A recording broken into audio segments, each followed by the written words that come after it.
നമസ്കാരം. നമ്മളെല്ലാവരും കഴിഞ്ഞ 19-ാം തീയതി കേരളത്തിൽ വെച്ച് നടന്ന ഡയറക്റ്റ് സെല്ലിംഗ് ഇൻഡസ്ട്രിയുടെ ചരിത്ര സംഭവത്തെപ്പറ്റി ബോധവാന്മാരാണ്. ആ പ്രോഗ്രാമിൻ്റെ ഇൻവിറ്റേഷൻ ലെറ്ററിൻ്റെ ഒരു കോപ്പിയാണ് ഇപ്പോൾ ഞാൻ നിങ്ങളുടെ മുന്നിൽ കാണിക്കുന്നത്.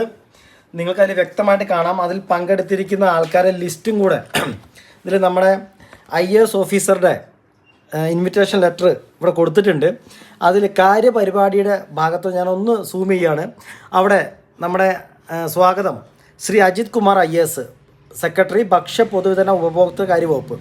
അധ്യക്ഷൻ ശ്രീ GR അനിൽ, ഭക്ഷ്യ പൊതുവിതരണ ഉപഭോക്തൃ കാര്യ ലീഗൽ മെട്രോളജി വകുപ്പിൻ്റെ മന്ത്രിയാണ്. ദെൻ നമ്മുടെ മാർഗരേഖ പ്രകാശനം, ബോധവൽക്കരണ വീഡിയോകളുടെ പ്രകാശനം, വെബ്സൈറ്റ് ഉദ്ഘാടനം പിണറായി വിജയൻ, നമ്മുടെ ബഹുമാനപ്പെട്ട കേരള മുഖ്യമന്ത്രി.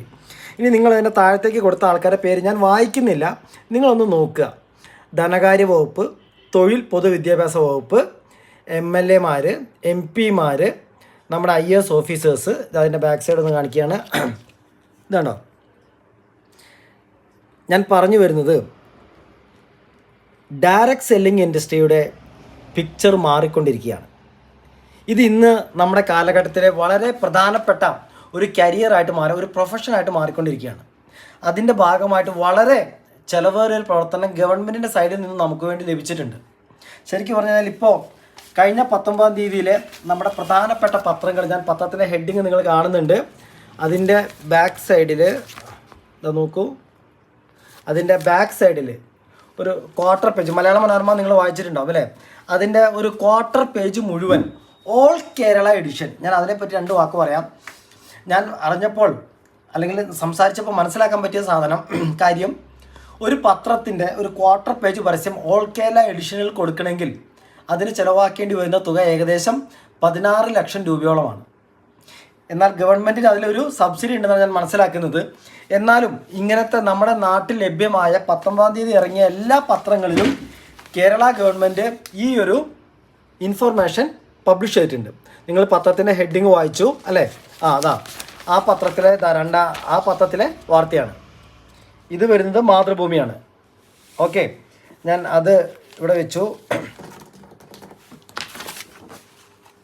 ദെൻ ഇത് ഹെഡിങ് വായിക്കാൻ പറ്റുന്നുണ്ട്. ഹിന്ദു പത്രമാണ്, 19-ാം തീയതിയിലെ ഹിന്ദു പത്രമാണ്. അതിലും നമ്മുടെ ഇതേ ആർട്ടിക്കിൾ ഗവൺമെൻറ് ന്യൂസ് അതിലും കൊടുത്തിട്ടുണ്ട്. ദെൻ ഇത് നമ്മുടെ ദേശാഭിമാനി പത്രത്തിൽ 19-ാം തീയതി കൊടുത്തിരിക്കുന്ന വാർത്തയാണ്. ഞാൻ പറഞ്ഞത് ഇത് മാത്രമല്ല, ഞാൻ എൻ്റെ കയ്യിൽ ലഭിച്ച പത്രങ്ങൾ മാത്രമാണ് നിങ്ങളിപ്പോൾ ഒന്ന് കാണിക്കുന്നത്. നമ്മുടെ ഒരു ബന്ധുവിനെ, ഒരു സുഹൃത്തിൻ്റെ, ഒരു അയൽവാസിയെ പോയി കണ്ടിട്ട് അവരുടെ മുന്നിൽ ഈ എല്ലാ പത്രങ്ങളും കാണിച്ചിട്ട് ഈ മേഖലയെപ്പറ്റി സംസാരിക്കാൻ ഒരു അല്പസമയം വേണമെന്ന് പറഞ്ഞു കഴിഞ്ഞാൽ മാറി നിൽക്കാൻ എത്ര പേർക്ക് സാധിക്കും എന്നുള്ളത് നമ്മൾ ചിന്തിച്ച് നോക്കണം. സോ ഇത്രയും കുറഞ്ഞ ചിലവിൽ, കാര്യം നമുക്ക് ഈ ഒരു പരസ്യം കൊടുക്കാൻ 1 രൂപ ചിലവില്ല നമ്മുടെ പോക്കറ്റിൽ നിന്ന് ആരുടെയും. പക്ഷെ നമുക്ക് വേണ്ടി ഗവൺമെൻറ് കോടിക്കണക്കിന് രൂപയാണ് ഇതിനു വേണ്ടി എക്സ്പെൻഡിച്ചർ നടത്തിയിരിക്കുന്നത്.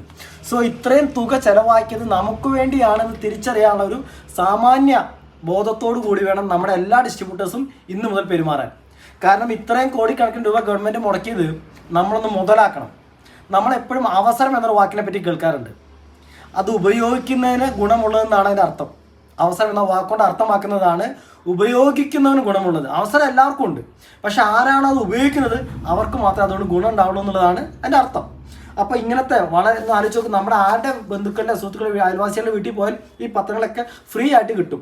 കഴിഞ്ഞ 19-ാം തീയതിയിലെ പത്രം ഇന്ന് തന്നെ നിങ്ങൾ പോയിട്ട് കളക്ട് ചെയ്യുക.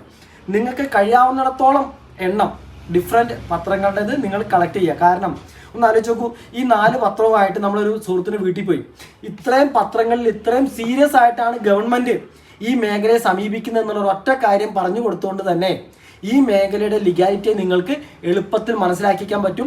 ഒരു ലീഡറെ സഹായമില്ലാതെ നിങ്ങൾക്ക് സ്വന്തമായിട്ട് ഒരുപാട് പേരെ ഈ ആശയത്തിൻ്റെ സീരിയസ്നെസ് മനസ്സിലാക്കി കൊടുക്കാൻ ഈ ഒരു കാര്യം നിങ്ങളൊന്ന് യൂട്ടിലൈസ് ചെയ്യുകയാണെങ്കിൽ ഉപയോഗിക്കാൻ പറ്റുമെന്ന് മാത്രം ഓർമ്മപ്പെടുത്തിക്കൊണ്ട് എല്ലാവരും ഇന്ന് തന്നെ അത് കളക്ട് ചെയ്യണം. ഞാൻ എന്തായാലും ഈ വീഡിയോയുടെ കൂട്ടത്തിൽ എനിക്ക് കളക്ട് ചെയ്യാൻ കിട്ടിയിടത്തോളം PDF ഫയലും കൂടെ ഞാൻ കൂട്ടത്തിൽ അയച്ചു തരാം, പത്രങ്ങളിലെ PDF ഫയലും കൂടെ. സോ എല്ലാവരും ഇത് വളരെ ഒരു നല്ലൊരു അവസരമായിട്ട് യൂട്ടിലൈസ് ചെയ്യാമെന്ന് മാത്രം ഓർമ്മപ്പെടുത്തുന്നു. Wish you all the best. Thank you.